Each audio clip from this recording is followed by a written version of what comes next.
So here we are with Dr. Sara Gottfried, and we decided that because of all that's going on in COVID-19, it would be wonderful as we release this podcast that she and I did some time ago, that we brought an update into it to make it a little more current.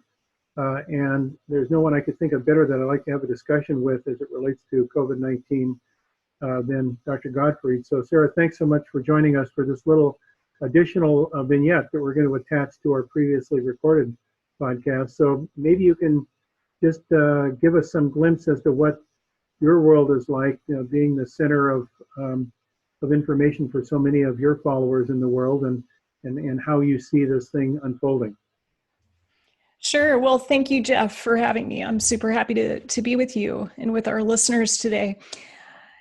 You know, I was just talking to Kara Fitzgerald about COVID stress. And I think for many of us, we wake up in the morning and we want to get current. We want to see, sort of the latest risks, the latest mortality, the latest case data. But there's also, there's the latest tragedy. And I think that's weighing heavily for all of us. We're also searching through the literature, the things that are on preprint for where's the hope? When are we going to turn this around? Are we flattening the curve? So I would say that that's kind of the high level view of what's happening for me. And as I try to translate the information that we have for my followers, that's really what I'm focused on. And as a gynecologist, I don't have tremendous expertise in immunology. I can certainly talk about it as it relates to pregnancy. But one of the things we're seeing with COVID-19 or SARS-2 is that there seems to be some sex differences. And that always gets my attention, not because I think we need to pay attention to women versus men, but more that it teaches us more about the biology when we understand some of these fundamental differences that exist between men and women. So what about you, Jeff? I want to hear also what you're paying attention to and translating. Yeah, thank you. I think you've hit upon the emotional component that we're all dealing with, because each one of these people that we lose prematurely to this infection, we recognize that these things are totally preventable in the abstract. In the theory, every one of these illnesses is preventable, because if you're not exposed to the virus, you don't get it. It doesn't happen like a chronic degenerative disease that just kind of works on you over time. This comes as a consequence of exposure and then your body's response to exposure. And so theoretically, all of these are preventable. So it's almost like when you hear these deaths, it's like we didn't really need to have that person die. That's the tragedy. But I also recognize in the reality of the world that we're working in this complex society where we're crowded together. We have all sorts of variables that we have to deal with that we're not going to change tomorrow, because we have lots of billions of people on the planet. And many things are not optimal. So we as a species that's not completely invulnerable to all sorts of things is dealing with our own imperfections, and not the perfect immune system that immediately recognizes every harm and neutralizes it before it has an adverse effect on our body. So I wrote a short piece which I called what I've learned from COVID-19, which I'm sure I'll learn more, but I thought I'd put something down because I grew up in 1981 and 2 on sabbatical at the Pauling Institute in Palo Alto, in which we had a seminar by Dr. Oberding, who was the first person to observe in San Francisco this infectious disease in young men that we later called HIV/AIDS. And he came and gave a presentation to us that changed, for me, my whole view of viral infections irreversibly. And the history after that, everybody knows very, very well. And then I think about, okay, that was a socially contracted viral infection. It happened to be another reverse transcriptase, reverse RNA type virus. It had a very high infectivity with certain routes of transmission, but its more important and horrible portion of it was very, very lethal. And more than 80% of people that got contracted with it early on died. And many good, well, I mean, I would have not many, probably everybody that died was a good person, but it took a lot of healthcare workers with it who tried to do their best to be heroic, and was transmitted through blood and biological fluids. So this was a pretty tragic time to learn something about these highly infective viruses that have high pathogenicity. And during that time, there was all sorts of exploitive things that were said and done, with people trying to sell all sorts of stuff to treat it based on false hope or on misinformation. I mean, there were all others that really were trying their best to give hope and were not necessarily exploitive. They just didn't know the answer, so they were saying things that later proved out not to be correct. And so we had a mismatch, a kind of a mashup of all sorts of confusion, paranoia, misinformation, and panic. And out of that then arose a mobilized effort, which was really pretty remarkable, to change the FDA. It changed the way we think about viral infections, how we respond to them. It mobilized a reaction group across a combination of citizens and pharmaceutical investigators in the Food and Drug Administration and HHLs, and that led into ultimately what I believed was at least a learning curve about how we would deal with these types of infections, these pandemics.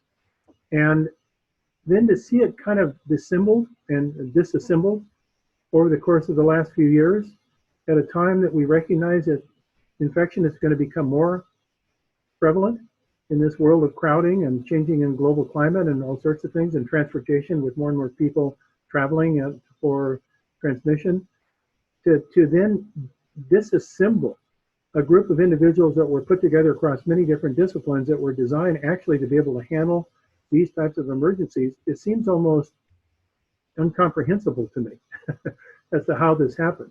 But and you're referring to the government disassembling yes, I am.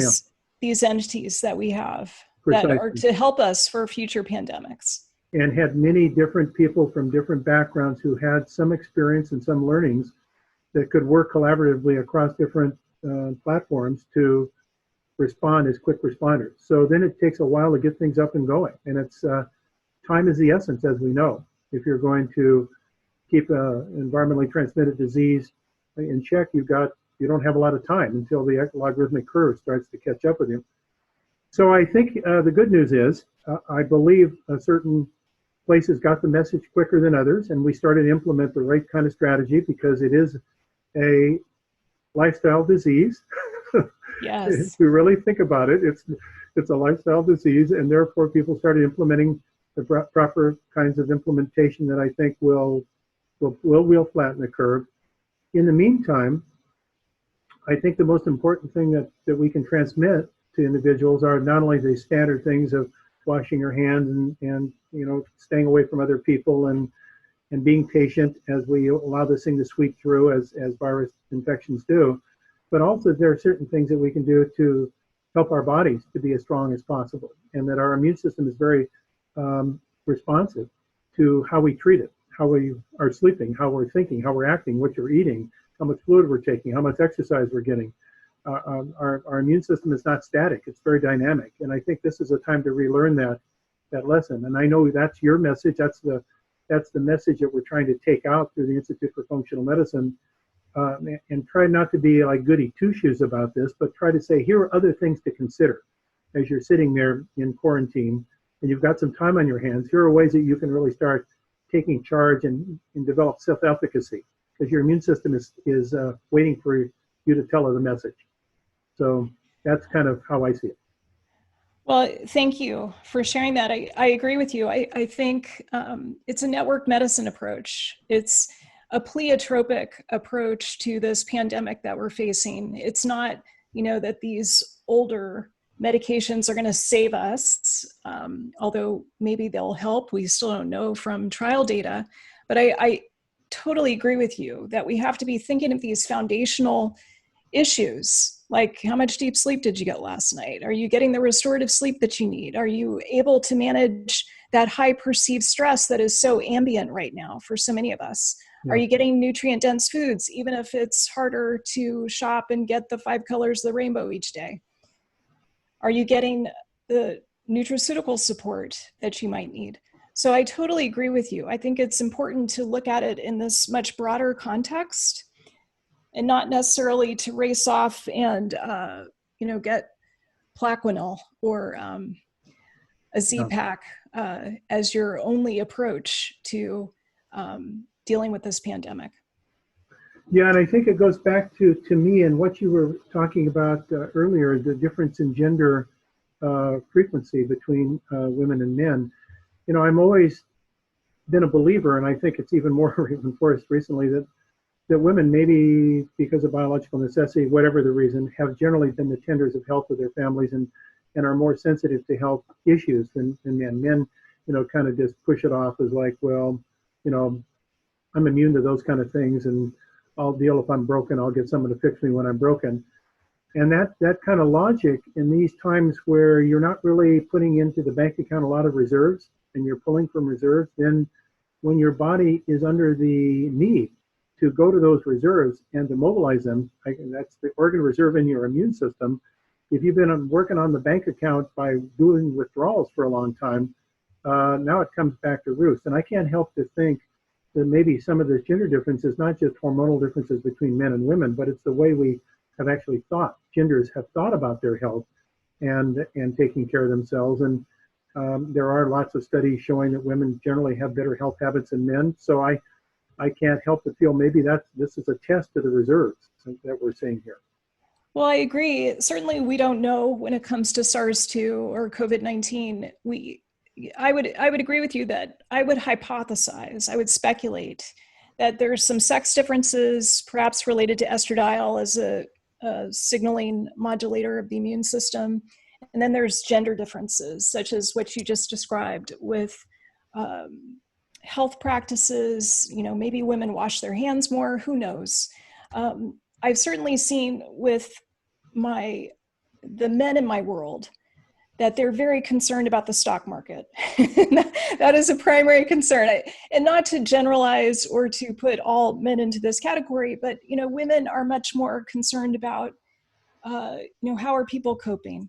How can I be especially kind to the folks that are delivering groceries? How can I take care of my children? How can I help with the educational gap that they might have? And so, yes, there's these gender differences, there's these sex differences, and it's showing up in the data. We know that from the New England Journal of Medicine, just March 26th, that, the folks, if you look at the Chinese data, somewhere around 39 to 40% of those who test positive are female. So much, a higher proportion are men.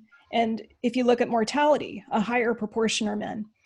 And I don't have data that I've seen published from Italy, but we know that about 60% of those that have tested positive in Italy are are male, and about 70% of the mortality in Italy is male. So it's definitely, we're seeing it in terms of the epidemiology, trying to understand it more on a basic science level, I think is still evolving. Thank you. I think that was really well said. I'm interested what's going to happen now with both homemakers being home, both the woman and the man being home with their children, because most people are not taking their kids to daycare, obviously. So now you've got these families in very controlled environments. How is this going to influence the socialization of the family? And how will the man in that? I know that there's in younger age groups of couples now that the men are playing a much more participatory role in raising their children and engaging the family than maybe in my generation. But there will be some social lessons to be learned out of this whole phenomena, and maybe certain value system priorities will change as a consequence. People say, well, we're going to go back to normal. Well, it will never be the normal it was. It'll be a new normal. The old normal is gone. Just forget it. I don't know what the new normal is going to look like, but it will not be the old normal. So I hope there's some advancing opportunities for cultural evolution through this transition. Maybe that would be a positive outcome. Well, I think that's certainly one of the potential gifts of this crisis that we're facing. I think there's a lot of gifts. I would love for our value system to be disrupted. We're in a very disruptive time. And you started the conversation with the HIV/AIDS epidemic and how that really changed social mores. And it got, I would say, mainstream medicine and science to pay attention to the crisis in a way that they hadn't before. And it disrupted social mores. So I look forward to this disruption. I think we also have, along with the pandemic, we have this outpouring of kindness that we're seeing in Italy, that we're seeing in Spain, we're seeing in the US and all around the country. And that just warms my heart. I love to see that. And I think it's an important, sort of co-variable along with all the other variables that we're tracking right now. Yeah, I really thank you for bringing that up, because I think that is the kind of the warm blanket of comfort that I put around myself as I listen to what's happening here. There is so much tragedy and personal uh, stories they're very sad. But I believe on the other side, it does remind us that we are an animal who is a social animal. We need other people. We need to be connected. We need to reach out. We need to be part of something bigger than ourselves. And that the value system upon which that's built is not just related to our gross national product. It's actually comes right down to the individual connections we have with others, many of who we may not have met before. We meet them in times of crisis, and we find a place to be able to support one another. And I think in our local community here, I live outside of Seattle, we're seeing that in our local community. Seattle is pretty much like a ghost town now, Amazonia, which I call downtown Seattle because so many of the young professionals that have started to live in the city are part of the Amazon workforce. They're now all in their apartments or condos or in their inner city places they're living, and they're having developed all sorts of new connections and new thoughts. And it's a little bit like the United Nations, because Amazon has hired people from all around the world, young professionals, to work there, and many languages are being spoken now and in that area. And I'm thinking, well, this is it's a kind of a test case in Seattle about how we're going to deal with some of these more global issues of connectedness. So that's the positive stuff on the other side of the many sad stories that we're dealing with. Yes. And you're on Bainbridge Island. So what's it like on Bainbridge? Well, Bainbridge is an interesting community. It's a 30-minute ferry ride from downtown Seattle, but it's really a tree hugger community. We have a lot of woods here, and it's very kind of seemingly rural, although it's fairly gentrified. But here, because of the nature of why people live here and are willing to get on the ferry and go to work every day, community is really, really important, and the schools are really important. The kids are really important. Not that they aren't elsewhere, but it's a very folksy community. And what I found is a tremendous amount of outpouring of help. If you look at the local, blog sphere, internet for the local community, people are really doing all sorts of things to assist one another, and so it's very affirming that there's goodness in people, which in the face of all this other stuff is awfully nice to see. So we're lucky. We're living in a very good place. I mean, we have our infection here, but the way people are responding to it is very positive, I believe. That's great to hear. And how about you and your neighborhood? Well, I live in the San Francisco Bay Area, and the cluster that we've had here was not quite as dramatic as what you had in the Seattle area. And it's certainly not as dramatic as what we're seeing in the state of New York and New Jersey, New Orleans, Chicago, and so forth, and now Los Angeles. But similar, I would say here in the Bay Area, I think we've had great leadership from our governor, Gavin Newsom. I think his call in the San Francisco area to shelter in place was right on. I'm hoping that helps at least flatten the curve as we have sort of this rolling apex through the United States.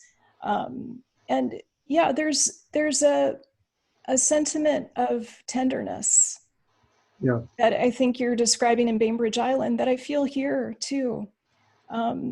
Just trying to help each other as much as we can while self-quarantining and, happy hour by Skype. yeah, exactly. um, physically distancing, but not socially distancing. So physically distancing, but staying socially connected while we stay safe is essential. That's a really powerful message. I think that's a great way for us to kind of bring this to close. We in the state of Washington, we have a governor that's also uh, been very proactive, and we're sheltering in place here as well. And ironically, we've just seen the conversion of our football stadium into a new hospital to take people out of our major hospital centers in Seattle and put them into this to free up beds for COVID patients. And I think it's kind of ironic to think of the football stadium being turned into a hospital. This is kind of the battleground. Um, but our governor has equally been very, very proactive, and I think it is making a very positive impact. We seem to be seeing the curve flatten, although he's raised the ire of our president, as you probably know, and he's been called out on Twitter quite a bit, but we all are cheering him on. He's doing a very good job for us. And he's a Bainbridge resident too. He's a neighbor. Oh, So, well, he's doing the right thing. I'm behind him 100%. yes, we are as well. So I want to thank you. This has been a real special moment to share these thoughts with you. And we'll, of course, have this as an addendum to the podcast that we had the privilege of doing, or I had the privilege of doing with you some time ago. But I wish you well. Let's continue our vigilance and our advocacy, and we'll turn this thing around. That sounds great, Jeff. Thank you so much. And thanks Thank you. to all of our listeners. Likewise. Be well. You too. Bye-bye.